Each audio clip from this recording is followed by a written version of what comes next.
Olá pessoal, estamos iniciando a nossa semana 3 do nosso curso de Lógica de Programação voltado para a linguagem Python. Então na semana 3 a gente vai ver sobre estruturas de repetição, tá? Então o próprio nome já diz aí, ó. Então é quando que a gente vai usar estruturas de repetição? Quando a gente quiser repetir um determinado código um certo número de vezes, tá? Então, assim, na maioria das linguagens, né, as estruturas de repetição mais comuns aí, né, é o while, tá, que escreve really, né, mas fala while, e for, tá? O while significa no português enquanto, tá? E o for significa para. Então, enquanto uma condição for verdadeira, a gente vai executar um código várias vezes. E mesma coisa para o for, tá? Então, vou mostrar para vocês a sintaxe de cada um deles, tá? E exemplos também. Pessoal, então como que a gente vai usar a estrutura de repetição? Em outras palavras, o que a gente precisa aprender, tá, para conseguir usar estrutura de repetição?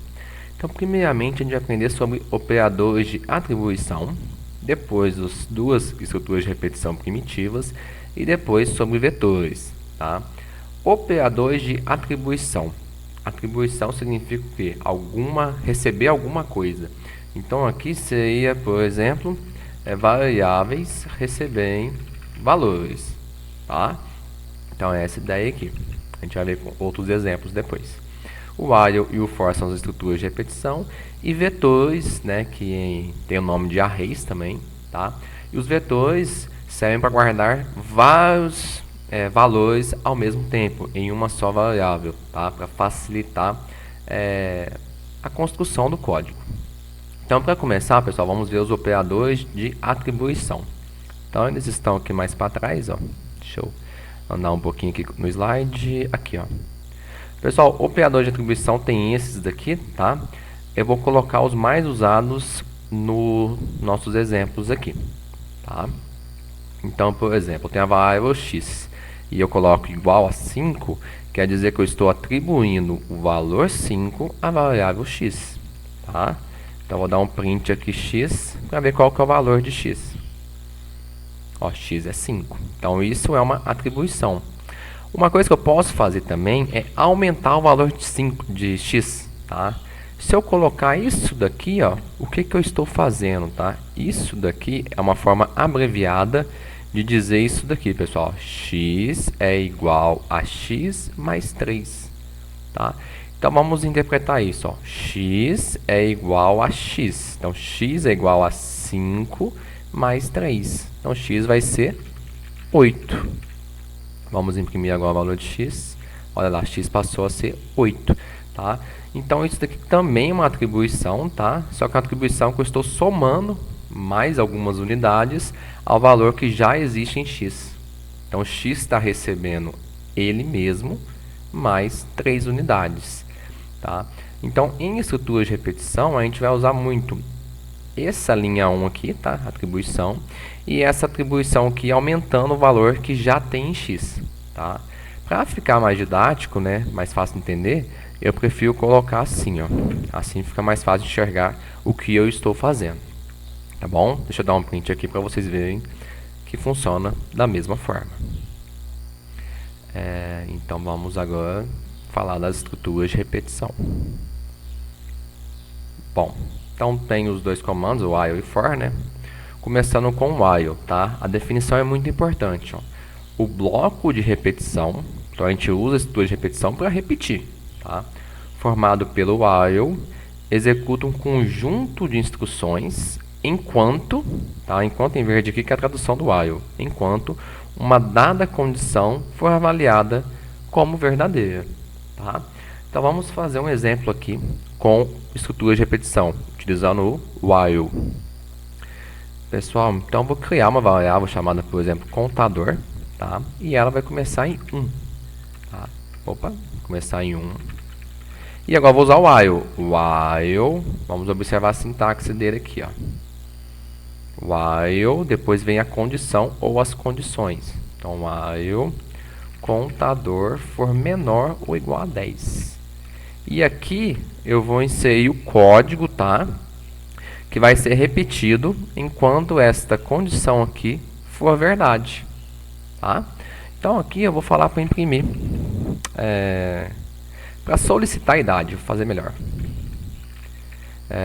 Informe uma idade. Deixa eu colocar a sintaxe correta, tá?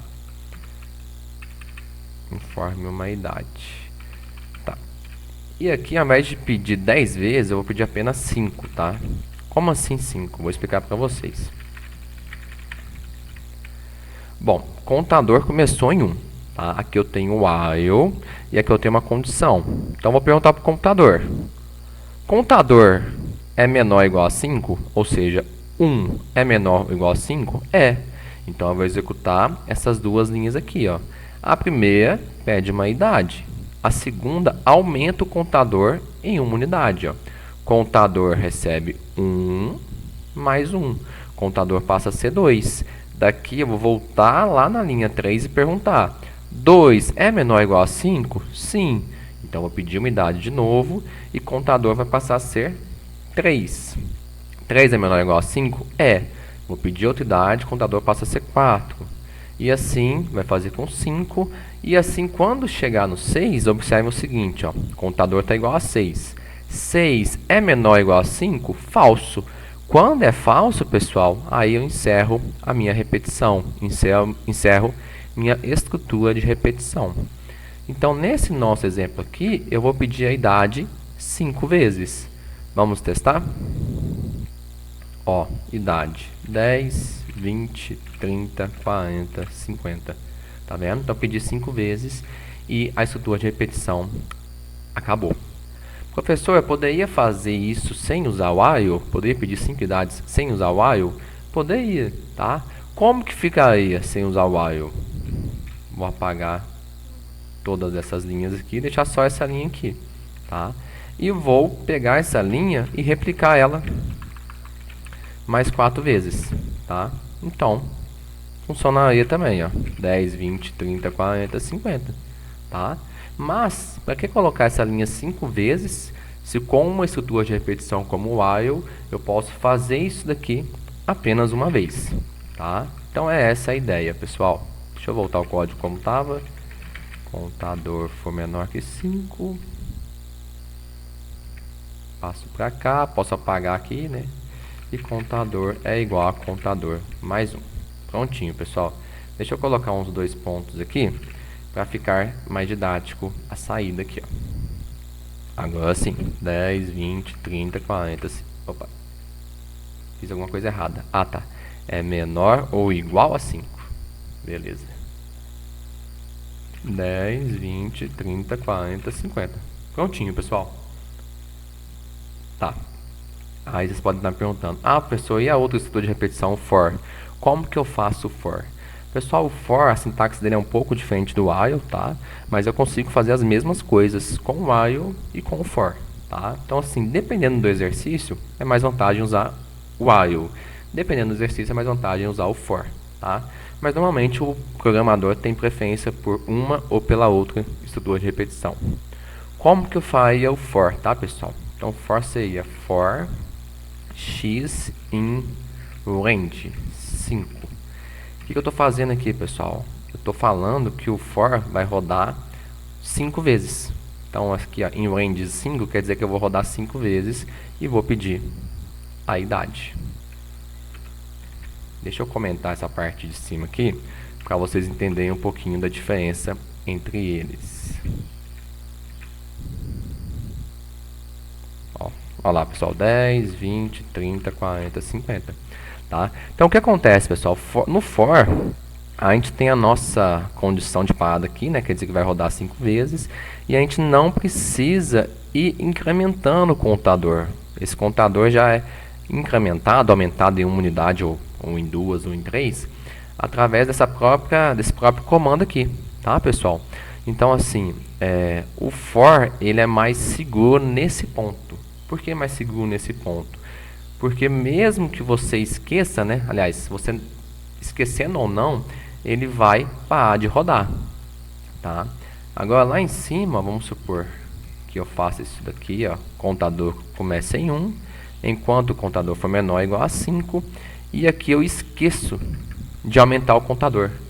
que significa isso, pessoal? Significa que o contador vai começar em 1 e ele nunca vai aumentar. Em outras palavras, eu vou pedir a idade para sempre. Vamos ver isso aqui? Olha, opa, cá. Vou apagar esse espacinho aqui. Ó, 10, 20, 30, 40, 50, 60, 70, 80, 90, 100, 110, 120, 10, 11. Tá, o que aconteceu aqui? Eu esqueci de pegar o meu contador, tá? E aumentar ele uma unidade. Então, esse while aqui vai executar para sempre, tá? Então, essa é a desvantagem do while. O while eu não posso esquecer de aumentar o meu contador. Ok? Então, colocando aqui, ele vai funcionar normalmente. Beleza? Tá, vamos lá. Bom, tem a definição do for, que eu acabei antecipando como usar ele, né? Então, a estrutura for é uma forma simplificada de realizar laços controlados por um contador. Há diversas maneiras de utilizar esta estrutura, tá? Eu mostrei para vocês um dos exemplos, tá? Mas tem outros exemplos aí. Vou mostrar um outro exemplo para vocês. For. Então, for. Imagine aí, pessoal, que eu quero imprimir os números de 10 a 100. Então, eu coloco 10,100. Estou certo? Não estou certo. Pelo seguinte, essa função aqui, que em português significa intervalo, ela vai imprimir os valores de 10 até esse número menos 1. Vamos testar? Olha lá, pessoal, 99. Ó. Então, de 10 até 99. Se eu quiser imprimir o 100 também, eu vou colocar até 101, que aí ele vai desconsiderar esse último número. Então, nesse momento, imprimiu até o 100. Tá bom, pessoal? Uma outra ideia aí, tá? Mas eu vou voltar lá para o slide. Que o laço for é usado para iterar sobre uma sequência. Seja a sequência uma lista, uma tupla, um dicionário, um conjunto ou uma string. O que seria iterar sobre uma sequência, pessoal? Iterar sobre uma sequência seria andar sobre uma sequência, andar sobre um conjunto de valores, andar sobre uma lista de elementos, tá? Então, pegar elemento por elemento e imprimir. Como assim, professor? Vamos lá. Vou utilizar o conceito de lista, tá, pessoal? Lista, tá? Lista vai ser o quê? É um vetor, tá? Um vetor, um array, que armazena vários elementos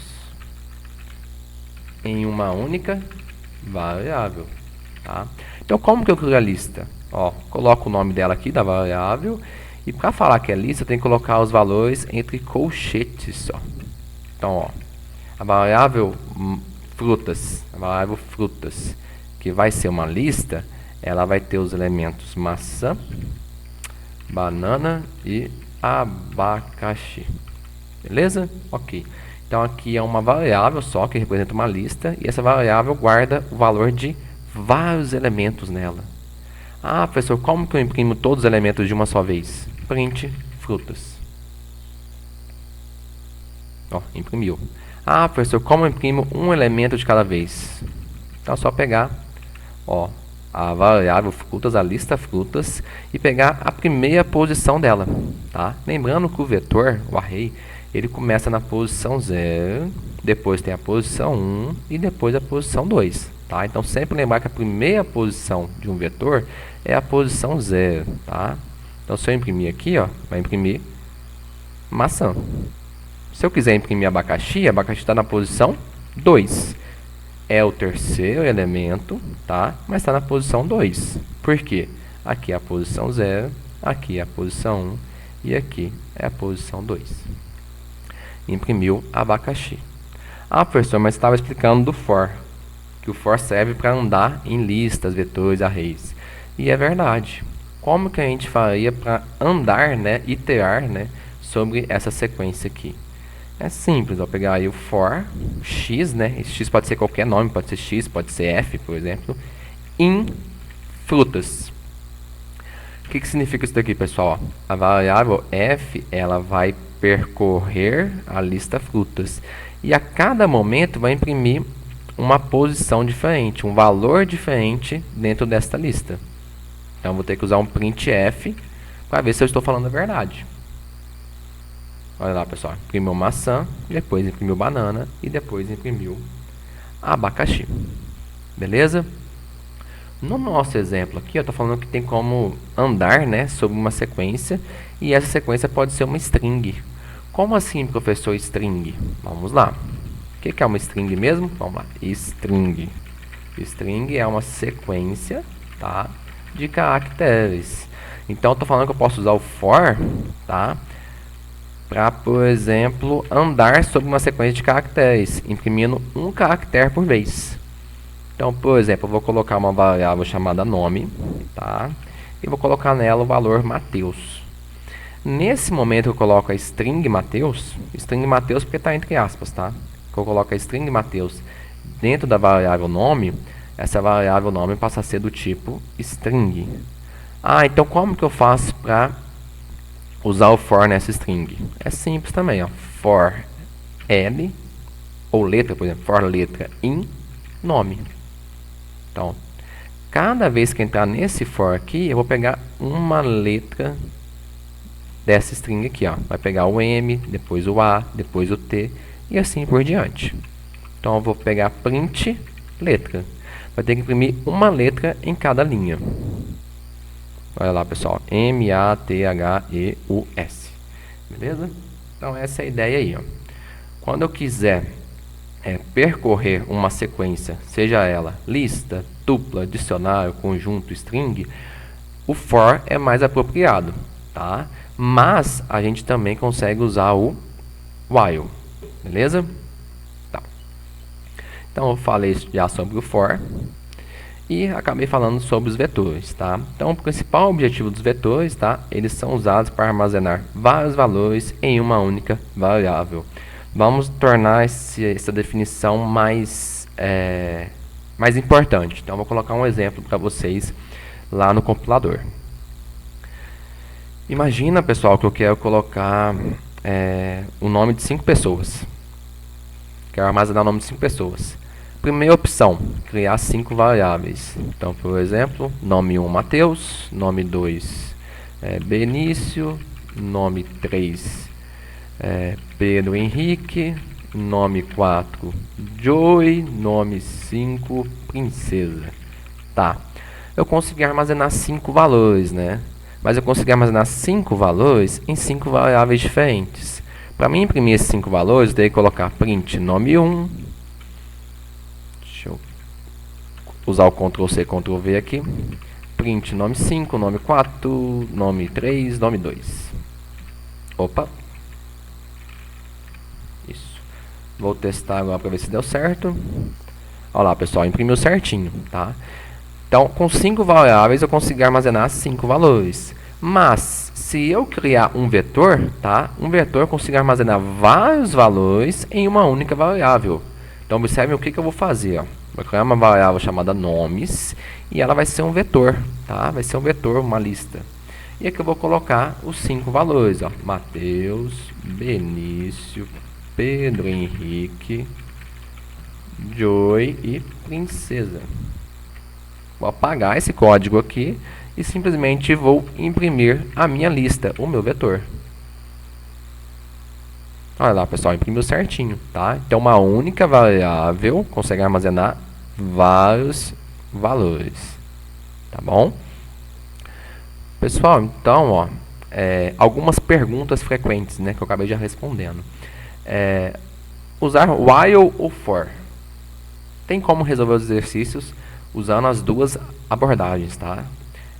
Tem programador que prefere uma, tem programador que prefere outra. Dependendo do exercício, uma é mais fácil que a outra, mas as duas conseguem resolver todos os exercícios sobre estruturas de repetição, tá bom? Consigo fazer um programa sem utilizar estruturas de repetição? Consegue, tá? Mas seu código vai ficar muito grande e vai te dar mais dor de cabeça do que você aprender sobre estruturas de repetição e saber usar adequadamente elas, beleza? Pessoal, aqui eu tenho os exercícios, tá? Ó, deixa eu ir lá na atividade da semana 3. atividades da semana 3, os temas tratados e aqui são os exercícios, em um total de 7 exercícios. Na próxima videoaula a gente corrige todos eles. Bons estudos, abraços e até mais, pessoal!